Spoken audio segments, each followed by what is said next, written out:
JP, how was that? It was absolutely brilliant fun and a great format. The way they did it, with the scramble situation. So you basically took up the best drive and off you went, and it just made the day more enjoyable. It takes a bit of pressure off people when they play it. The course is in magnificent condition, and to be playing with Dennis and Mark Williams and Paul Dunn was just a blast. How was Paul Dunn?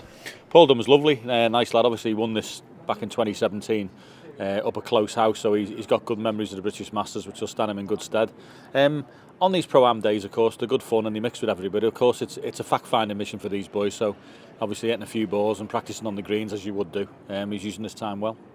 You've just come off a snooker marathon. How good was that performance by Judd Trump in the final? Put it into words. One of the best ever. I can only say it's in the same bracket as an O'Sullivan, which is saying something indeed. Most of the top performances I've ever seen on a snooker table was by Ronnie.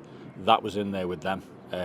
John Higgins played well in that final. 2 sessions he was 4 each. The middle one he was 8-1, and it was a blitz. And he didn't do a lot wrong. He just basically sat in the other chair.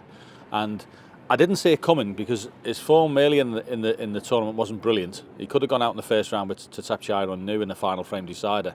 And if Tepchai lands on the colour, it's game over. But the way he played in the final was light years ahead of what he produced, and the best I've ever seen him play.